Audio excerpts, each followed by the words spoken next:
All right, everybody, thanks for joining us today to talk about micro lectures. So as we're waiting for everybody to get logged in, please take a moment and think about a recent lecture you gave or are scheduled to give. And I want you to go ahead and put the topic for that lecture in the chat, and we'll get started here momentarily.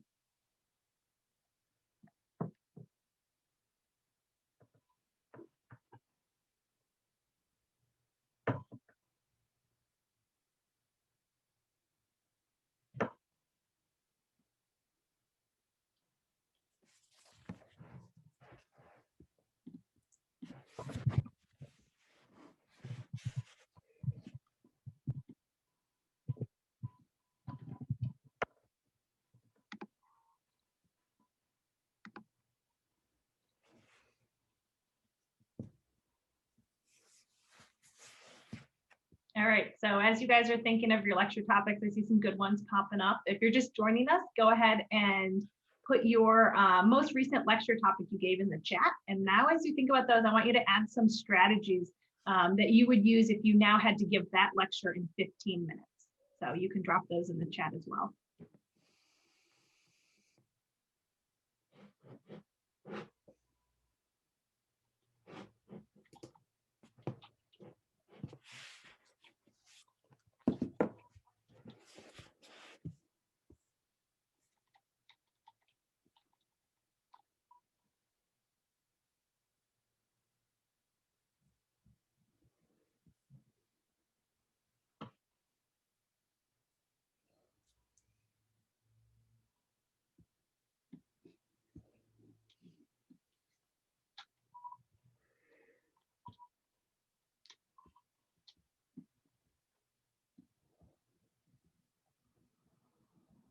All right, so we're getting a lot of good input. And so finally, as you're thinking about these lecture topics and you're thinking about what you would do to shorten that lecture topic, I want you to finally just kind of get your brain in the thinking about micro lectures and think about what content you would really want to cut and what content you would absolutely want to keep in that lecture.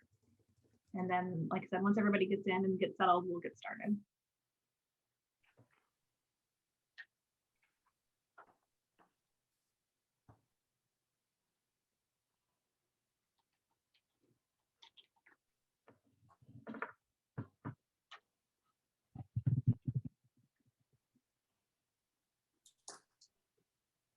All right, so thanks everybody for joining us this afternoon. I'm Daphne Ponce, and I'm joined by our team of EM and PEM physicians.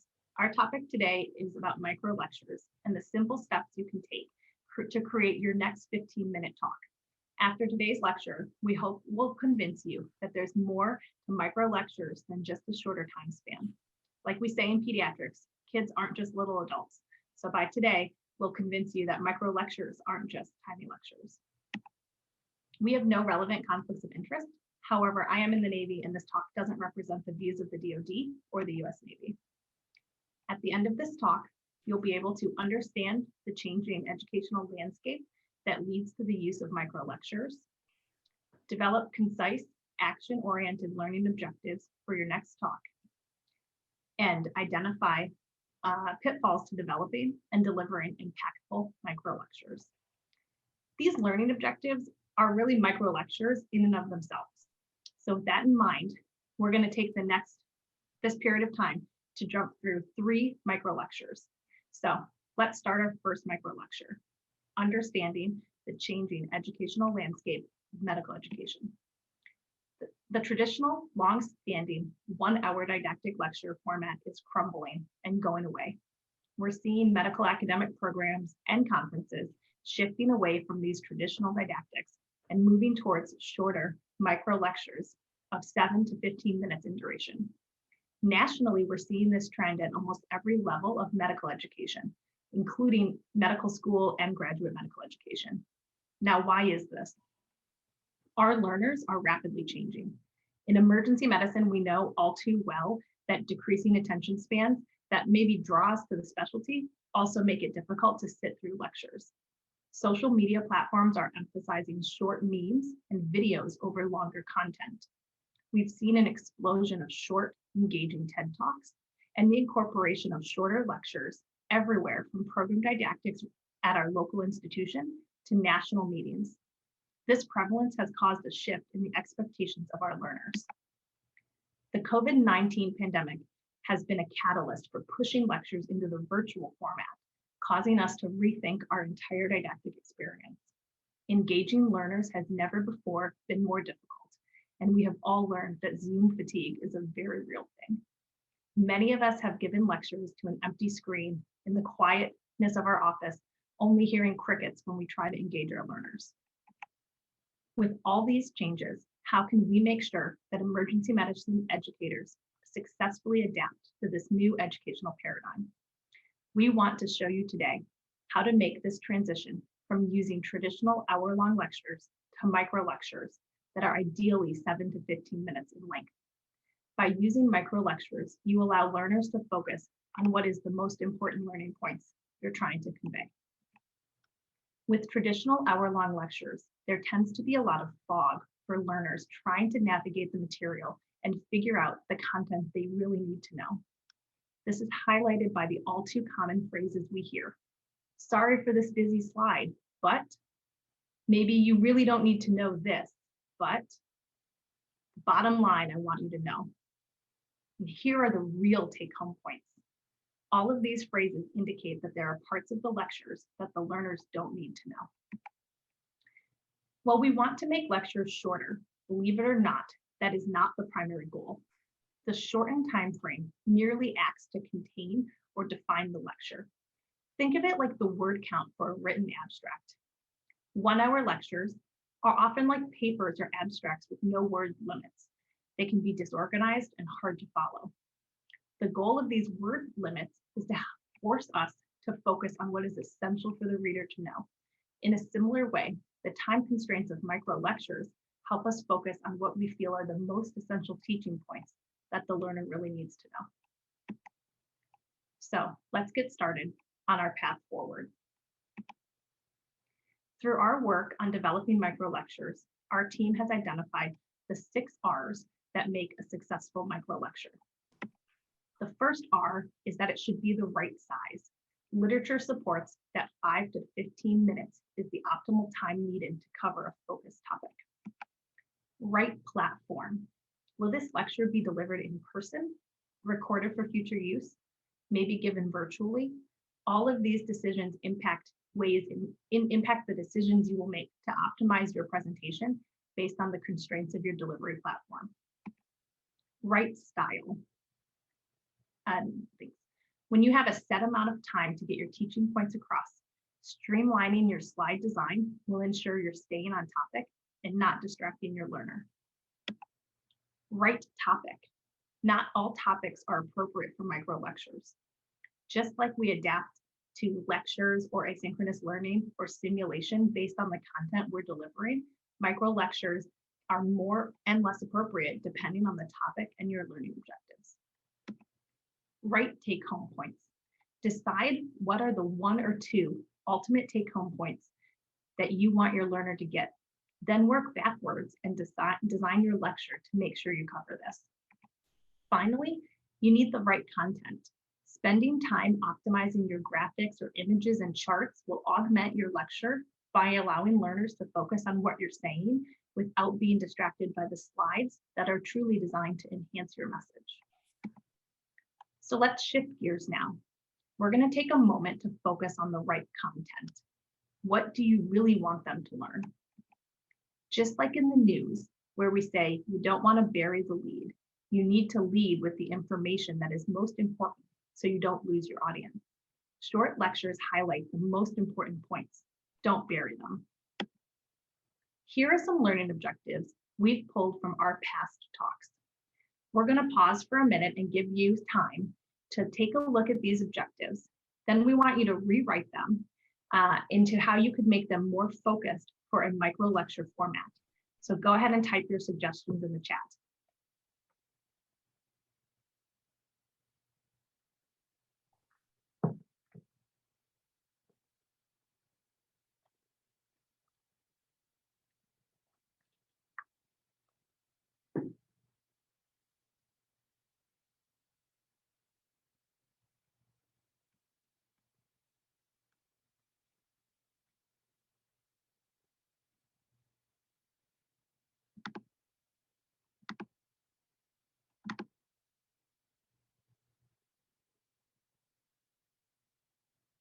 And while we're looking at the learning objectives, Andy and Meg, can you let me know if there's any questions in the chat about understanding the changing educational landscape?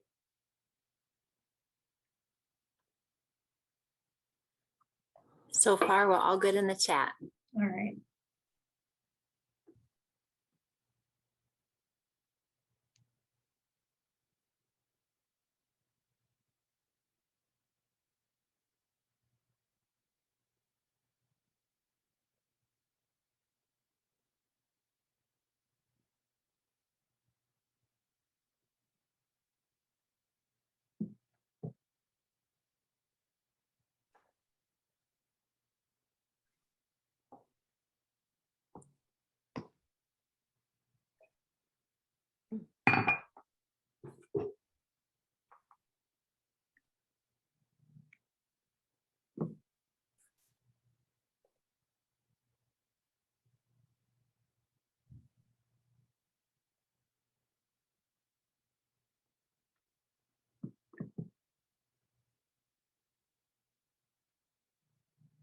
All right, looks like we're getting lots of good suggestions to redo these.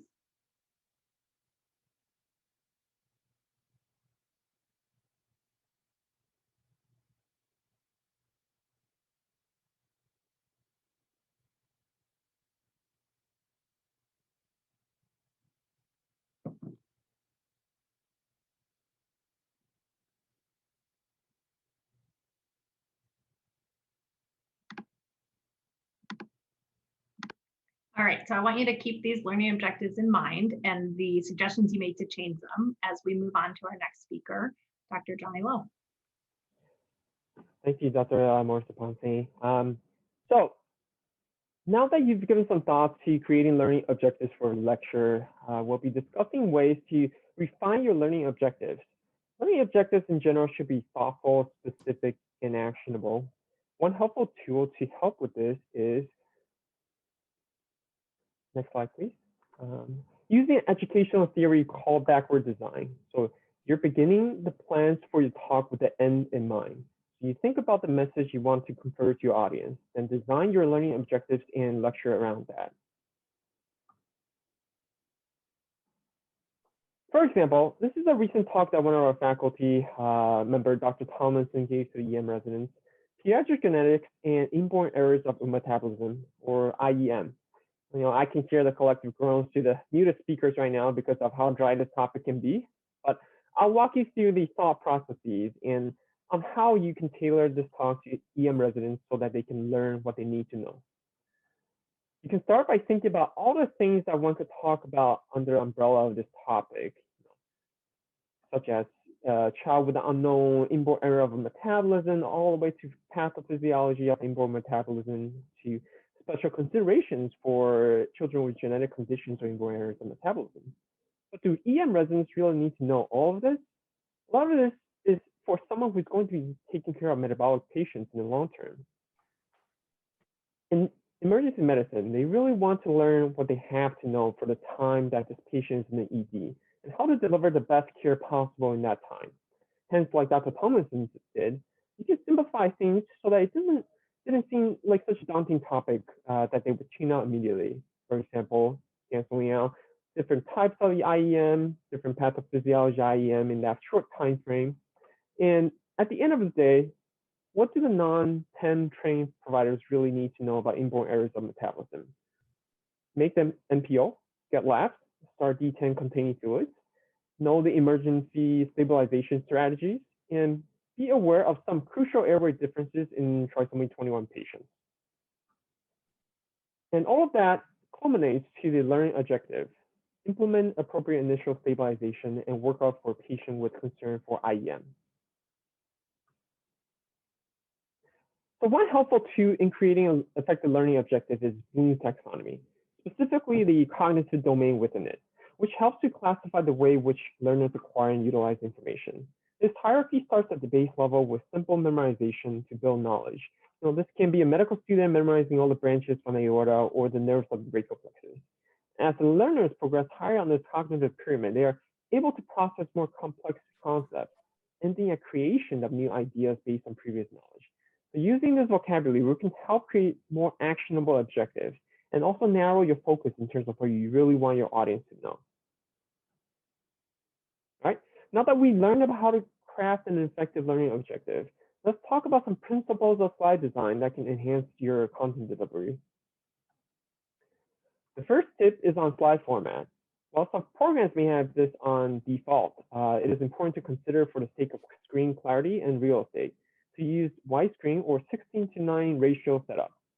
In Google Slides, this is located under the File tab and Page Setup section as shown in the green boxes.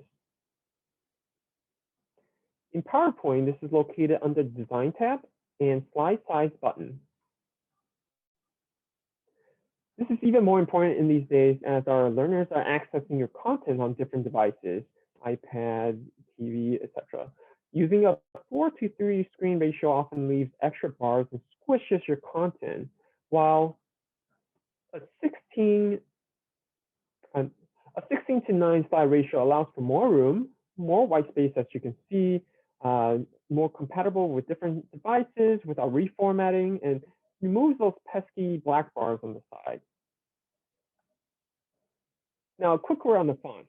A serif font has these extra tails at the end of each letter, and research shows that these fonts are harder to read when projected. You should aim to have consistent sans serif fonts across title and body of your slides. Some popular, and I'm going to demonstrate some of these serif fonts. And one of the most popular ones are Times Roman and Courier New. And then for the sans serif fonts, some popular sans serif fonts include Arial, Calibri, Century Gothic, and Helvetica. This allows your audience to quickly read through a bullet point and re-engages with you. And remember to have at minimum size 25 font to make it easier to read.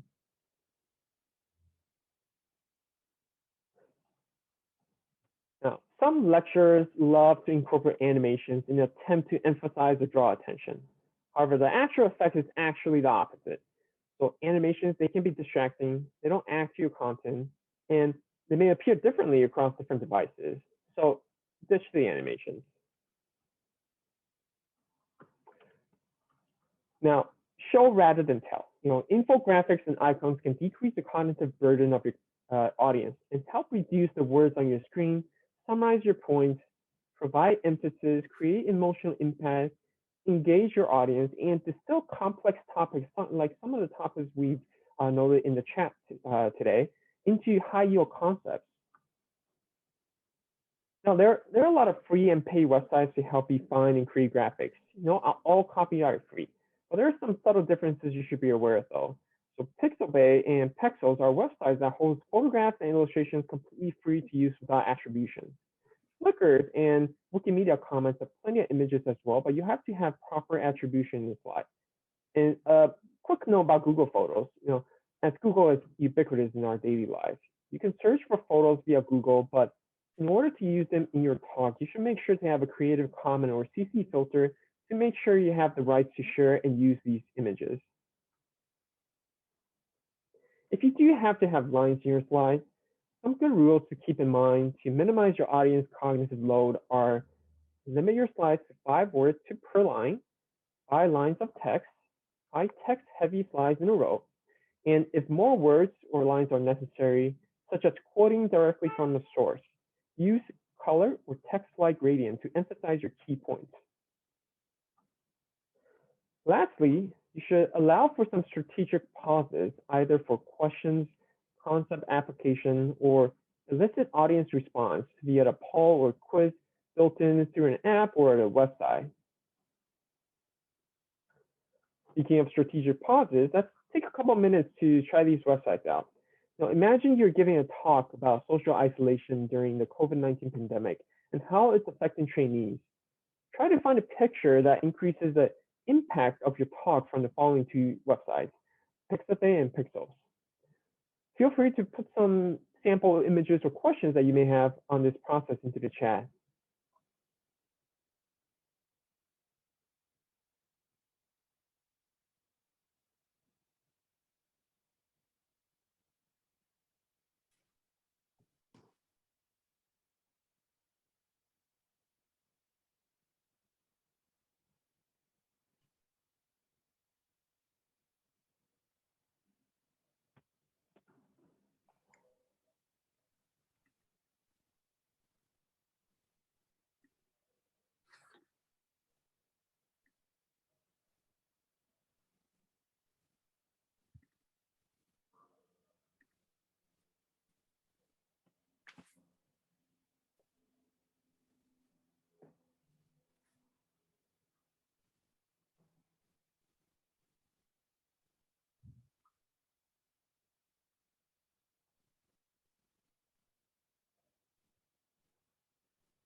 Thank you, Dr. Hachikawa. Those are great pictures. And like I mentioned, these the couple of websites I put up here, the Pixel Bay and Pexels, these are they contain images and graphics that you can use without attribution, so you don't have to have a copyright attribution at the bottom of your slide for these pictures. So as we wrap this up, I will pass the baton to Dr. Dina Hamid, another one of our speakers today, and we'll try to answer whatever question we don't get to at the end. Okay. Thanks, Johnny. Can you all hear me okay? Sounds good? Okay, so let's get into some pitfalls. We know you're excited to start applying the 6 R's of microlectures to your next talk, but let's review some of the most common pitfalls to really set you up for success. It's tempting to just keep your 60 minutes of content and try to speak so fast that it becomes 15 minutes, but it's still 60 minutes of content. And now your audience has probably missed all of it instead of absorbing the 15 minutes of high yield important content. This gentleman is Steve Woodmore, the Guinness World Record holder for fastest speech at 637 words per minute, 4 times faster than the average speech. To give you a little more perspective, auctioneers and commentators speak at about 250 to 400 words per minute. And while these guys are great at their jobs, nobody could follow them for a 15-minute lecture. So don't be Steve or this guy. Here are some people you can emulate. This shows the speed in words per minute of some of the most popular TED Talks, from Al Gore at 140 to Jacqueline Novogratz at almost 200 words per minute. Other well-paced speakers to learn from include Martin Luther King Jr. and Barack Obama. So be Dr. King instead.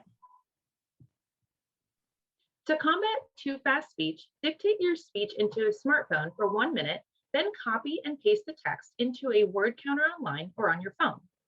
You can also practice any desired speed by using smartphone apps like Metronome Beats, pictured here. There's also good old-fashioned practicing in front of a colleague or recording a video of yourself to play back. Avoiding text-heavy slides. A good rule of thumb, next slide, Sarah. Thanks. A good rule of thumb is that your slides should be meaningless without you there to present them. This means no slides full of text that you read to everyone. If the text can stand alone on the slide, why does your audience need you to present? That's called a handout, not a presentation. If you do have text on the slides, be sure it's text you'll eventually say almost word for word, because your audience can listen to you or they can read your slide, but they can't do both. And if you make them choose, they will choose reading over listening every time. This current slide is meaningless without me. There's nothing to read and nothing to replace the information I want to provide you. Nothing competing with what I'm talking about. This is my favorite resource for designing slides and the accompanying delivery. This will have you creating and delivering intentional and polished presentations in no time. Let's focus your talk. When we design and deliver a more traditional 45-minute or hour-long talk, we can theoretically cover a lot of material, assuming our audience can hang in there. But less time should mean less material, not that you try to cram 60 minutes of material into 10 or 15 minutes. Here are real lecture slides or lecture objectives from a mechanical engineering class at Purdue University taught by Dr. Elias Bilianis. This lecture clocks in at 1 hour, 10 minutes, and 39 seconds. I'm not sure if that's realistic to cover all this in that time, but it's definitely not doable in 15 minutes. Instead, we could break this up into a series of micro lectures. Now we've got 3 micro lectures, but these could be broken up a variety of ways that Dr. Bilianis' students would appreciate. For your own lectures, consider how long it takes you to convey the information needed to meet a single objective. To help you with this, actually design out the slides and the accompanying speech. And then that may create natural points at which you may break down your long lectures into micro lectures. The key here is to intentionally create micro lectures in series so that it stands alone and does not leave learners on a cliffhanger or confused without the context of your other micro lectures. If you learn nothing else from my talk, remember, When in doubt, consider this often used line that we use to ask our audience to focus on this particular important point, implying that the rest of the material is not quite as important. If it's not important enough to be part of this statement, consider if it really makes the cut for your micro lecture. We're biased, of course, but we don't think there's much that qualifies as the wrong topic for micro lecturing. However, consider the topics of a very sensitive nature, such as cultural sensitivity or bias training. These are things that may not well fit the micro lecture format. These are often better approached as a small group discussion or some other safe space setting. Additionally, it can inadvertently signal to your audience that these topics are unimportant and thus not worth more than 10 to 20 minutes, which is of course not anyone's intention. This is not a hard and fast rule, and the local culture of your institution and residency is the most important factor in how you decide to approach this. Consider hashing this out with others at your shop before proceeding. Micro lectures. They're better for your learner, they're more enjoyable for your faculty, and with attention to these best practices, you can successfully incorporate micro lecturing into your program or next meeting. Remember to be brief, focused, and intentional and thoughtful with your design. Thank you so much for joining us. Please feel free to drop questions in the chat, and we can't wait to see your micro lectures soon.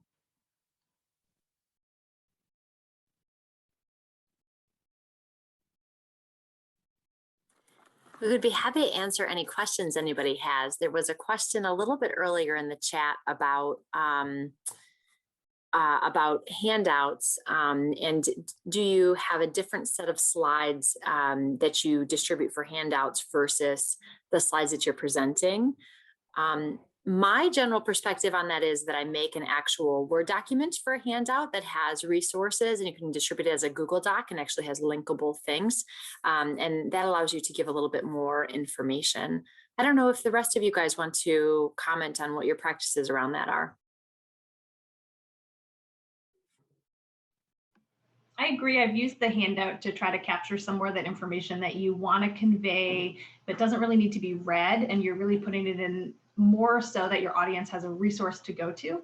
I think, different lectures that are more like clinically focused, sometimes it's good to put like a flow chart or kind of a mnemonic if that's like going to be the focus of your talk. And so I think it's a great way to augment your slides without duplicating them. And certainly the handout allows you to cut content from your micro lecture and still be able to deliver a complete package.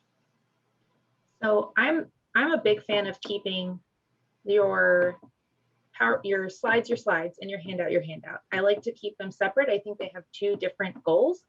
And I think however you want to design your handout, whether that's a dedicated Word document or you want to have them accompany the slides and show them as notes, I think those are fine. I personally like to keep my slides separate from the handout because I like to protect my role in the lecture. So if people can have my lecture and all of the content that would go with each slide, then there's sort of no point of me presenting it ever. And I do, especially as a more junior faculty, I do like to kind of protect that a little bit. I put a lot of work into it, and I'm happy to share with other people. And I think if I provide too easy of a way to sidestep me, then you lose the fun and the benefit of having somebody right there describing this work to you or talking about these things with you in person or over Zoom. So that's a preference. I don't think you have to do it that way, but I do encourage everyone to keep those two things separate because I think they accomplish different goals. As a like alternate perspective, I am the type of person that starts creating a lecture by kind of like, one of my colleagues taught me this term for what I do, which is like storyboarding. Like I outline it within the slide deck itself. And so my slides actually start very much like an outline or like very text heavy. And then I end up changing them afterwards. And so one of the things that you could potentially do if you're someone who works that way is afterwards you can hide those slides and when you're in presentation mode, and then your like complete slide deck could then be used as a reference material after your lecture is done. So you'll still see those slides when you're just in like the PowerPoint view, but when you're in the presentation view, it will hide all of the uglier slides or the more text heavy slides, if that's a similar, if anybody is similar in their way of working to me. Janice had a question that I love about this would be great for mini in-shift education. And does anybody have any experience using this in that way? I think you can kind of compare it to teaching scripts. Can somebody comment on that? So here in our residency program, we actually have a shared database of topics that are covered with presentations that periodically get updated when residents on their QI block or notice that one kind of has fallen out of date or needs some refreshing. And so those you can pull up on shift and go through them, and they create, I agree, they're very much like teaching scripts, but the more you use them, the more you get used to them, so you can reference them a lot. And then to be completely honest, I use our micro lecture slides all the time that I keep in my personal drive when that focus topic comes up. And typically, obviously, I'm not giving like the 15-minute lecture on shift, but using those images and other references to kind of give that focus just in time teaching on shift. Yeah, I agree with Dr. Daphne over there, because we are, for those of you who we didn't know this before, but we have created a bunch of micro lecture slides for our pediatric emergency medicine department to be used for our learners in short 10 to 15 minute lectures, and we have those. I actually use those pretty frequently as well to pull up, to reference little things and topics that come across in our clinical space for all sorts of learners in our space, from family medicine to emergency medicine to pediatric residents.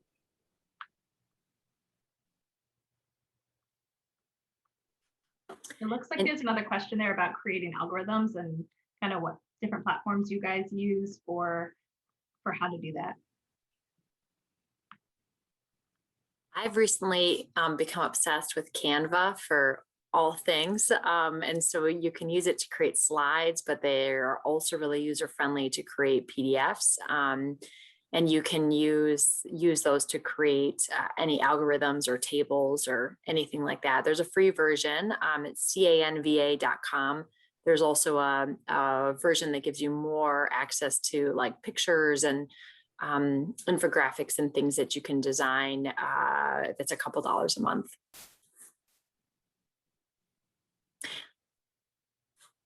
And Sarah just put it in the chat. Does anybody have any other favorites?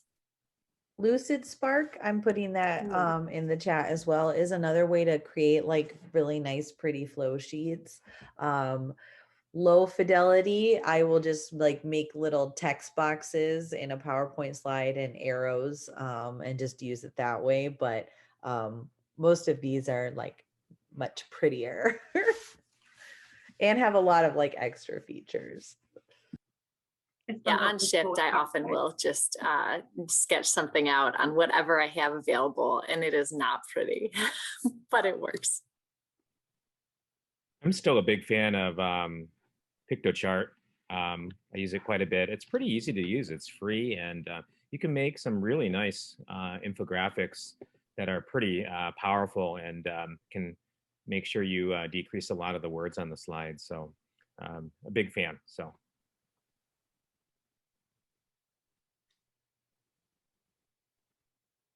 Two things that I just wanted to highlight. Both Sarah and Dina, you guys said that you are big fans of storyboard, and I would encourage all of you guys to do this as you're creating your lectures. So after you make your objectives, actually like write out or use them in your PowerPoint or whatever program you're using, and kind of map out exactly what you want each slide to demonstrate, because then it's going to be easier to create your actual slide and pick out which images you want to highlight at that point. And then somebody also asked about what if you have been given an hour to talk, but you want to practice the principles. What do you guys do in that scenario?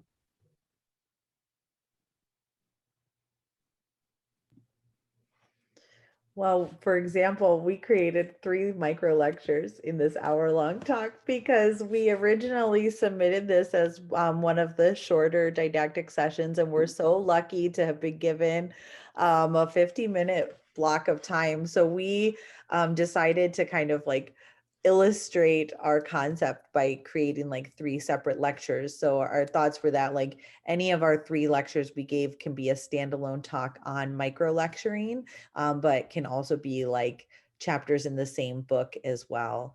But I still do similar things when I have an hour-long talk. I kind of think about and depending, you think about like your audience, and you think about like where they're at, what they need to know. And so I still do kind of the same planning like I would do in a micro lecture. I like do that backwards design like Johnny was talking about. And I really like think about like very specific learning objectives. And I tend to also create like road signs throughout my lecture and say, hey, we talked about these things. And like, then we talked about these things. Now we're going to talk about this.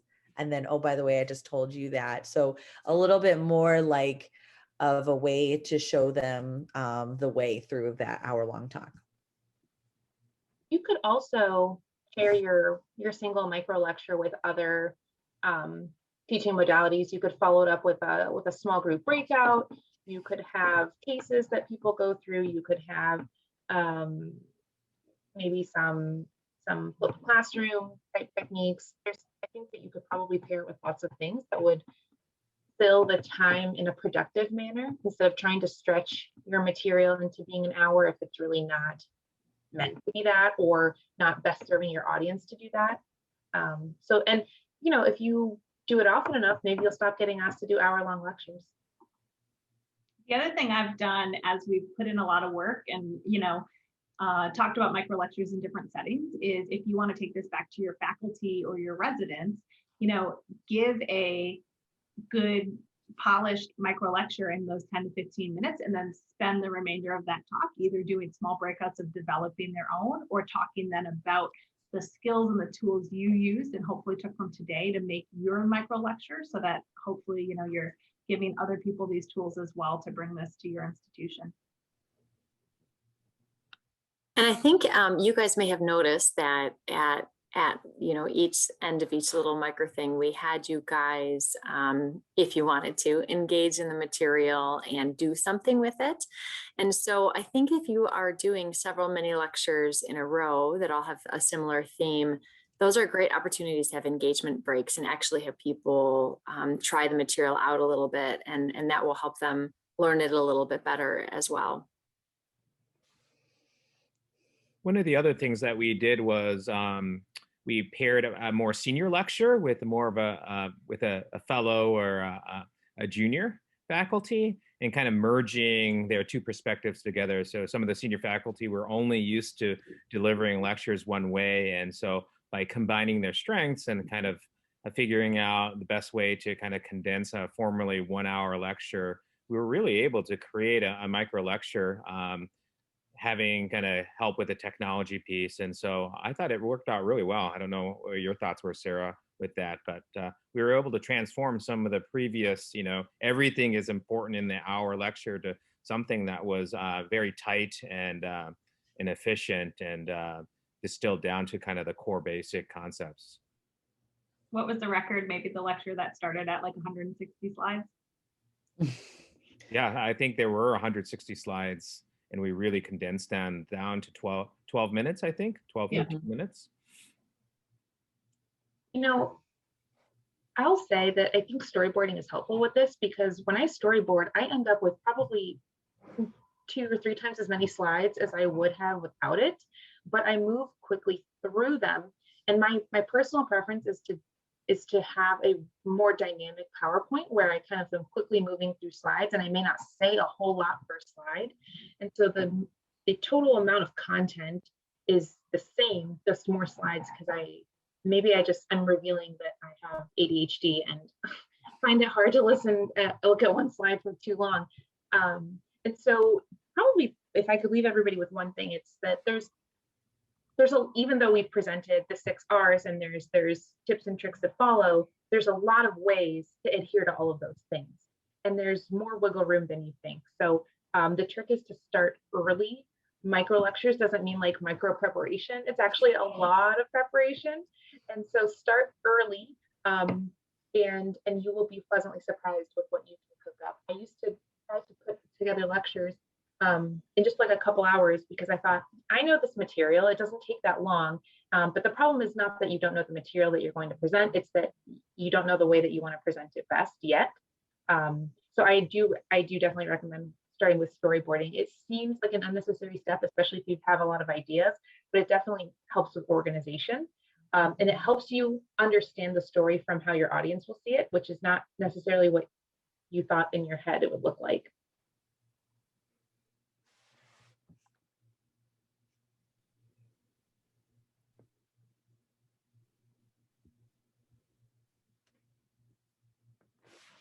Does anybody else have any questions? They're all really great questions you've all brought up.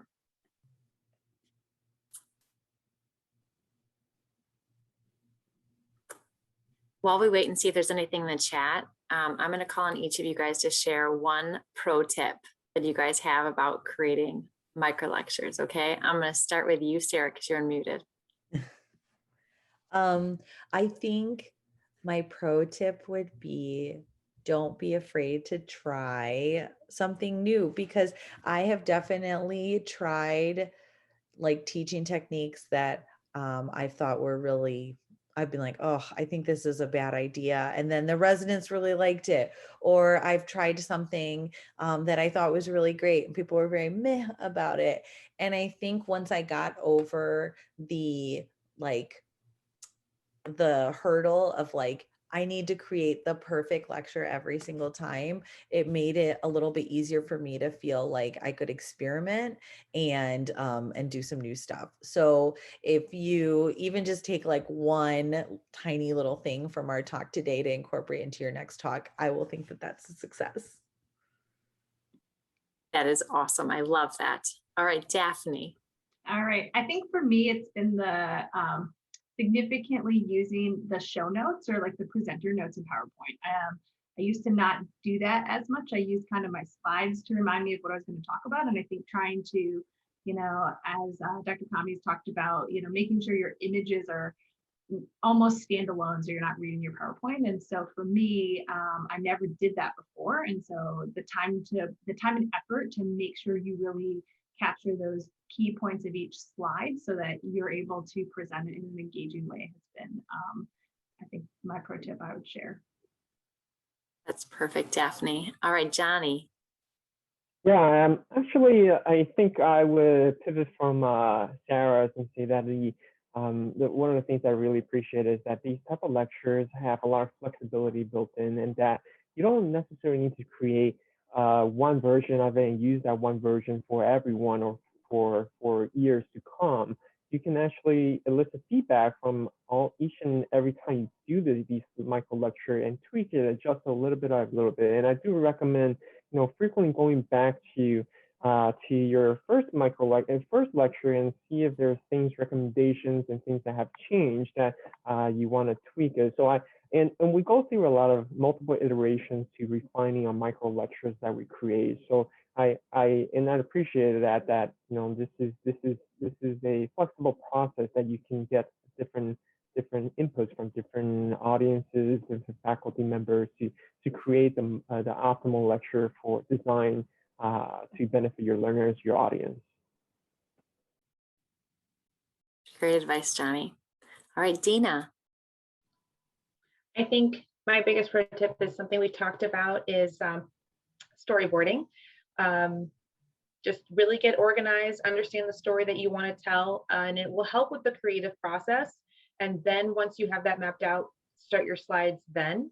I prefer to do it on paper, but if you prefer to do it on your slides, that's fine too. And then presentation zen. All of you go buy it. It's not very expensive on Amazon, and you can use your CME money for it. And probably you have CME money left over because nobody could go anywhere for conference. So go buy it. It's on its 3rd edition. It's fantastic. And you'll probably recognize a lot of the principles from that book made their way into this lecture. So highly recommend. Thanks, Tina. And last but not that I can't talk. Last but not least, Andy. I think, at the end of the day, just really thinking about what you want to tell your learners, and, absolutely sticking to what's essential. So if it's not part of your take home message, what ultimately you want them to learn, then it's probably not essential. So keeping that in mind, and I think that framework will really help you focus on what you want them to learn and what's absolutely essential. So if you keep that in mind, it will really help you kind of focus and keep your lecture a micro lecture. So Awesome. Thanks, Andy. I would just add to everything you guys just said. And, unlike in our clinical environment where what we really do is life or death, this, just have fun with it. Try something out. If it fails, people will tell you, but it's okay because nobody died from your bad lecture. But thank you guys so much for your engagement today. You guys had really great questions, and don't hesitate to reach out to any of us with any questions.